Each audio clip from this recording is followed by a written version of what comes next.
The House keeps heat on the IRS this week with at least 3 hearings scheduled. The focus is the agency's targeting of conservative groups and its own extracurricular activities.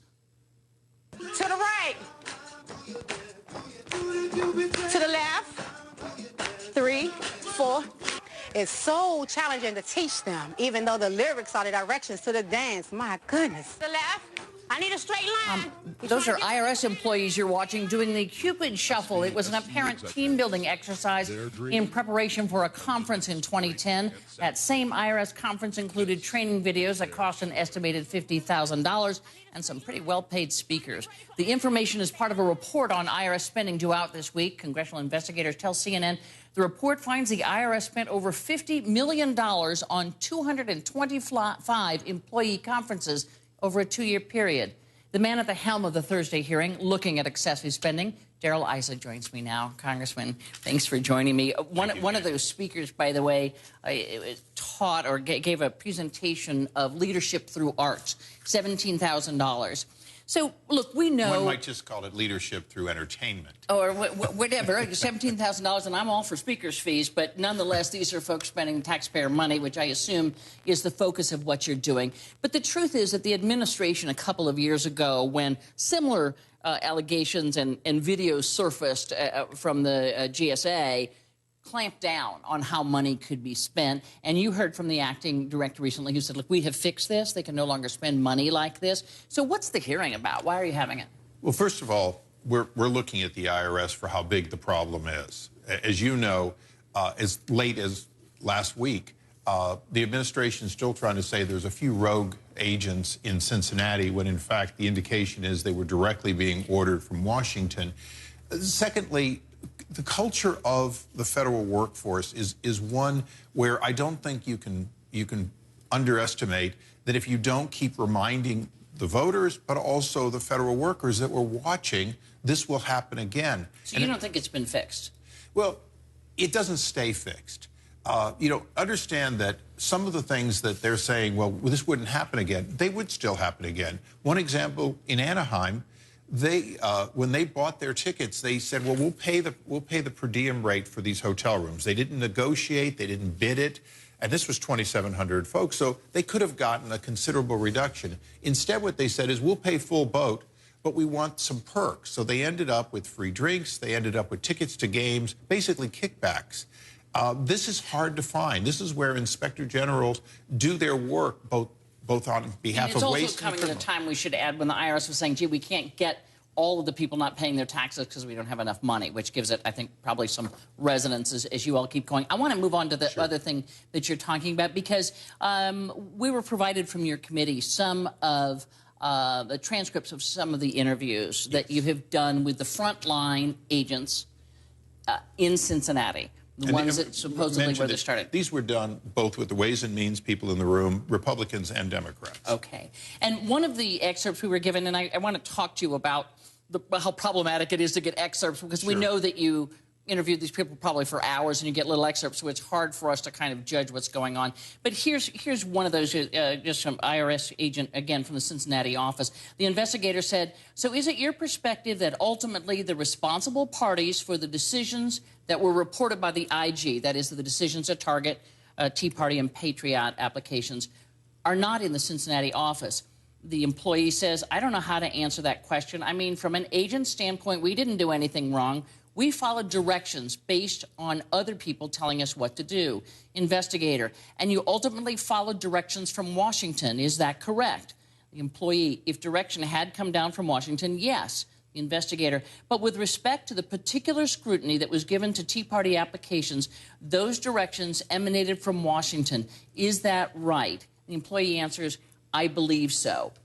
It's totally not definitive, well, that one, as you understand. That one isn't. Right. But I will tell you, one of the agents asked for and got a transfer because that person was so uncomfortable that they wanted out of it. And they've said categorically they thought it was inappropriate, and that's why they requested, that person requested a transfer. And we'll have those transcripts as well. Right. And these transcripts will all be made public. The killer about this thing is, because you know our problem really here is that you know that your critics say that Republicans and you in particular sort of cherry pick information that go to your foregone conclusion. And so it worries us to kind of put this kind of stuff out. Can you not put the whole transcript out? The whole transcript will be put out. We understand these are in real time. And the administration is still their paid liar, their spokesperson, picture behind. He's still making up things about what happens and calling this local rogue. There's no indication. The reason that Lois Lerner tried to take the fifth is not because there's a rogue in Cincinnati. It's because this is a problem that was coordinated in all likelihood right out of Washington headquarters, and we're getting to proving it. We have 18 more transcribed interviews but as to yet, do. you don't have that direct link. You have the frontline agents going, yeah, I mean, we figured it was from Washington, or I believe it was, but as yet, you don't have that definitive, yeah, this guy called me and said, people, go look for Tea Party and Patriot applications. The president's spokesperson is saying whatever is convenient at the time, and the story changes. What we have are people who come into transcribed interviews. They're saying under penalty of crimes that certain things are true. We have subpoenaed documents that would support that they say emails that went back and forth. The administration is so far not providing those documents. As we get those documents, as we will get Fast and Furious documents eventually and so on, we will learn the whole truth. Right. And again, going to the notion out there that a couple of rogue agents in Cincinnati did this and it wasn't a grand scheme. The same employee we quoted earlier in the transcripts we were provided said this: as an agent, we are controlled by many, many people. We have to submit many, many reports. So the chance of two agents being rogue and doing things like that could never happen. And then the agent you're talking about, who was a slightly higher in that Cincinnati office, sort of made the same point. And he did say, I tried to get out of there. I thought something inappropriate. I was looking for a different job. And he said, and I quote, I mean, rogue agent, even though I was taking all my direction from EO Technical, which from the flowchart we believe is in Washington, I didn't want my name in the paper for being this rogue agent for a project I had no control over. Are you finding any contrary evidence to this? Do you look at this with at least some sort of jaundiced eye saying, could it have come out of that office? Well, of course we do. One of the challenges is these folks cannot get a pass by saying, I was ordered to do it. Because ethically, they clearly knew this was wrong. They should have become whistleblowers. They should have done something on behalf of the American people. The culture at the IRS, when we're done, when the reorganizations and the changes are made, have to do two things. They have to have checks and balances, but they also have to have that individual responsibility. If there's a rogue agent or if somebody orders someone to do something and it's wrong, you can't say, I knew it was inappropriate, and then not have told somebody like the IG. If the IG had been told, I'm being ordered to do this, this investigation might have ended very differently. Do you come into this with a preconceived notion? Certainly, a lot of the things that we're getting at random news conferences is that Republicans, and you're leading this charge, at least in your committee, really want to tie this to the White House. That you all are out to say this somehow happened at the White House, went to the IRS, and the IRS did the president's bidding. Look, do I have a belief that this administration doesn't seem to be able to control the various branches of government, and that's been a consistent problem, whether it's at the NLRB, whether it's at Labor, whether it's at Justice? Yes, I've seen that in multiple investigations. We've never tried to tie things to the president, tie things to the cabinet officers. What we've tried to do is get the kinds of transparency we were promised, which we're not getting, and then try to get the reforms that we need so that government represents. What does your gut tell you now, this far into the investigation? Well, my gut tells me that too many people knew that this wrongdoing was going on before the election, and at least by some sort of convenient, benign neglect, allowed it to go on through the election, allowed these groups, these conservative groups, these, if you will, not friends of the president, to be disenfranchised through an election. Now, I'm not making any allegations as to motive, that they set out to do it, but certainly people knew it was happening, that could have done something, and would have done something, I'm sure, if these had been progressive groups or groups that supported the president. That's what I think we know. We're really more interested in fixing the IRS.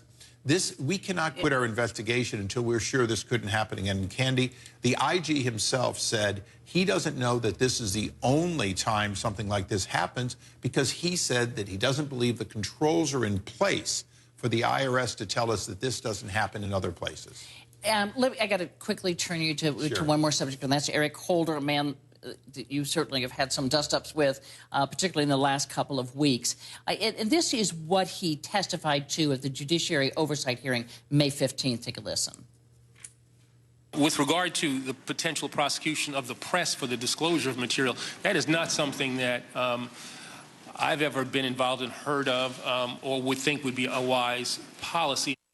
So we've since learned that the Attorney General did sign off on an application for a warrant to go through emails and such of James Rosen, a reporter for Fox. Do you think that the Attorney General lied under oath to Congress? Well, he certainly could have been more candid if he remembered, and he should have remembered. This is one of those... kind of a no, you don't think he lied intentionally? This Attorney General maliciously covered up and will not give us the facts as to when Congress was lied to in the Fast and Furious case. He got the president to claim a privilege that doesn't exist. We're in court. So now when he does something similar, tries to cover up his tracks potentially as to a warrant he signed, am I surprised? No.